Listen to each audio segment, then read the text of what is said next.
Shri Ganesha Sharada Gurubhyo Namaha Ramaya Ramabhadraya Ramachandraya Vedhase Raghunathaya Nathaya Sitaya Pataye Namaha. Welcome to all for this session on Ramayana to chapter 24 of Aranya Kanda.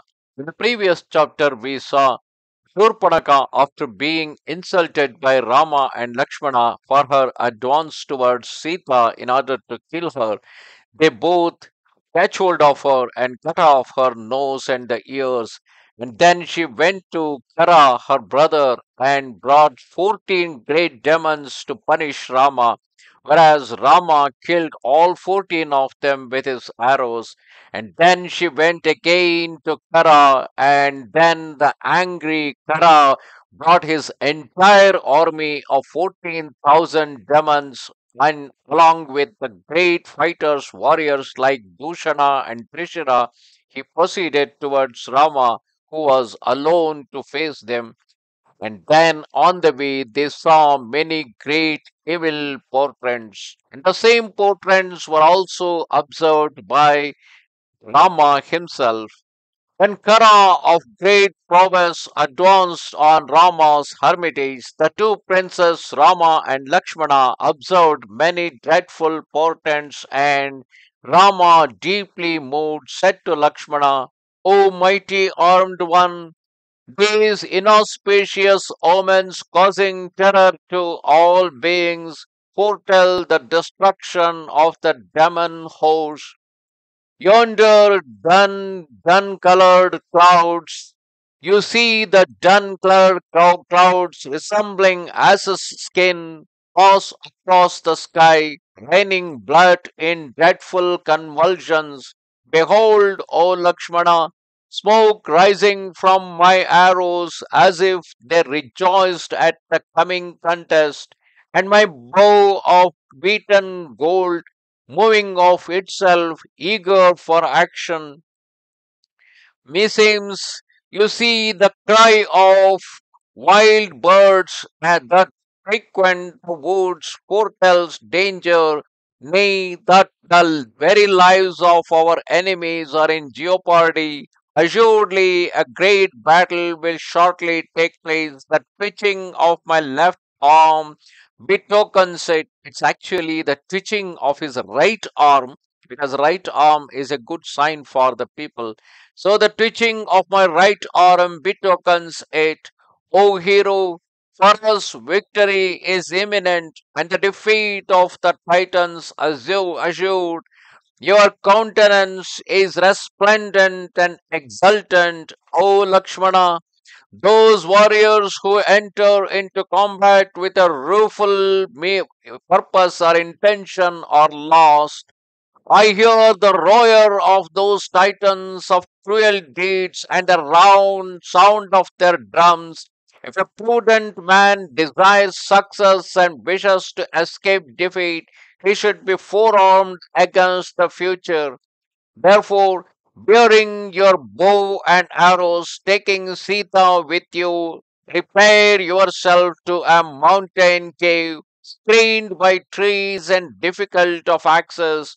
O Lakshmana, do not oppose my commands, but swearing obedience to my feet, go yourself, O friend, without delay. You are valiant and well able to strike down the Titans, but I desire to slay these prowlers of the night single handed.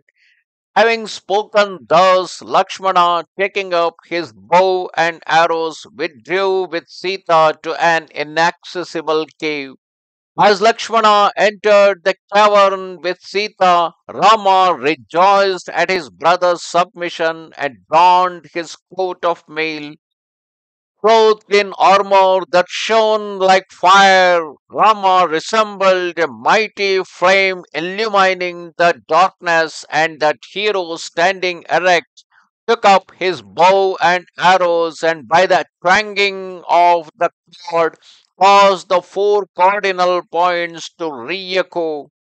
Then the gods, Gandharvas, Siddhas, and Charanas gathered together to witness the struggle, and the great souled rishis began to converse one with the other, saying, "May it be well with all the cows and Brahmins found on the earth. May Raghava overcome the descendants of Paulasya in combat. May he be as victorious as Vishnu, who with his discus routed the foremost of the Asuras." Having spoken thus, exchanging glances, they added, how can Rama overcome those 14,000 demons of fearful deeds single handed? Thereafterwards, those Rajarishis and Siddhas stationed in their aerial chariots were moved with curiosity as to the outcome of the conflict, and seeing Rama splendidly fought standing alone on the field of battle, all those beings were filled with apprehension. The fearless Rama, however, the doer of noble deeds, assumed the aspect of that high souled and avenging god Rudra.